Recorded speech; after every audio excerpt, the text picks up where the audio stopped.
মাছের ঝোলটা আমি নামিয়ে নিয়েছি। আমার মাছের ঝোলটা কমপ্লিট হয়ে গেছে।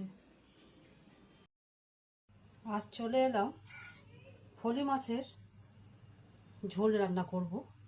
এই যে ফলি মাছগুলো কেটে নিয়েছি, যেহেতু একটু বড় বড় ছিল সেহেতু আমি দু টুকরো করে কেটে নিয়েছি। হলুদ লবণ দিয়ে মেখে রেখেছি। এখন মাছটিকে আমি ভেজে নেব। কড়াইতে তেল দিয়েছি, তেলটি গরম হয়ে গেছে। এখন আমি মাছগুলো একে একে ছেড়ে দেব, সবগুলো ভেজে নেব। মাছটি আমি ওপাশটা উল্টিয়ে দেব। ওপাশটা হয়ে গেছে, সবগুলোকে আমি উল্টিয়ে দেব, হতে থাক। আর আমি ফলি মাছের ঝোলটা আমি করব। ঝিঙে কেটে নিয়েছি, আলু দেব, আর কাঁচা লঙ্কা দুটি কেটে নিয়েছি। ঝিঙে দিয়ে ফলি মাছে আদা জিরা বাটা দিয়ে পাতলা ঝোল করব। এই যে আমার মাছগুলো ভাজা হয়ে গেছে, দেখুন সবগুলো আমি ভেজে নিয়েছি।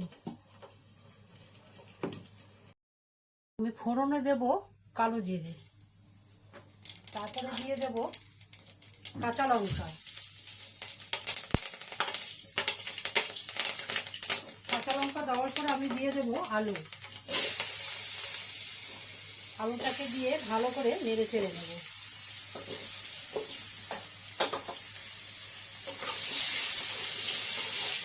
ভালো করে আলুটাকে ভেজে নেব। তারপরে আমি এর মধ্যে অ্যাড করে দেব ঝিঙেগুলো।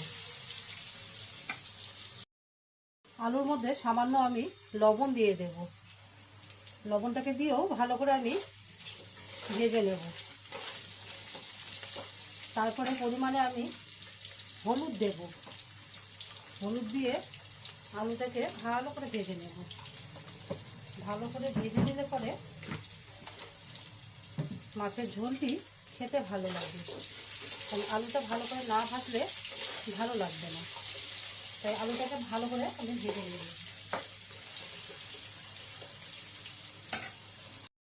আলুটা আমার ভাজা হয়ে গেছে। এখন তাতে আমি দিয়ে দেব ঝিঙে। ঝিঙেটাকে দিয়েও ভালো করে ভেজে নেব। ঝিঙেটা ভাজা হয়ে গেলে তারপরে আমি যে মশলাগুলো দিব, দেখতে থাকুন আমার ভিডিও। আমার ভিডিও আপনারা দেখছেন, কেমন লাগছে? যদি ভালো লাগে লাইক কমেন্ট করবেন। ঝিঙে আলু ভাজা হয়ে গেছে। এখন দিয়ে দেব কাঁচা লঙ্কা আদা বাটা পেস্ট দিয়ে ভালো করে নাড়িয়ে চাড়িয়ে নেব। তারপরে একে একে আরও কিছু মশলা দেব। আদা জিরে বাটাটা ভালো করে কষিয়ে নেব, যতক্ষণ না আদা লঙ্কা কাঁচা গন্ধ ভাবটা চলে যাচ্ছে ততক্ষণ আমি এটাকে কষিয়ে নেব।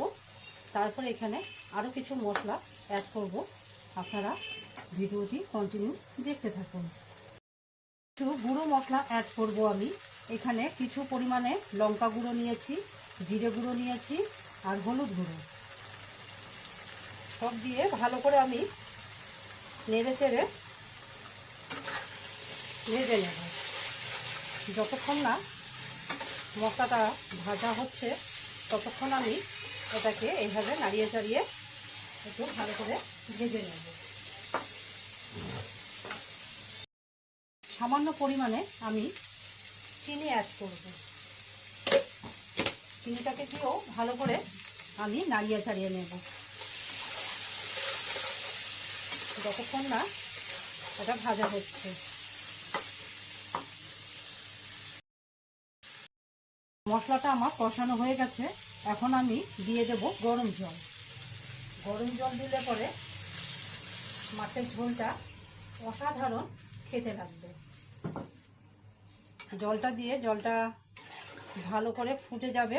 তারপরে আমি এখানে অ্যাড করে দেব মাছগুলোকে। স্বাদ অনুযায়ী লবণ দিয়ে দেব। যেহেতু আলু ভাজার সময় আমি লবণ দিয়েছি, এখন সামান্য পরিমাণে লবণ দিয়ে দেব। ততক্ষণে ঝোলটা ফুটতে থাকুক।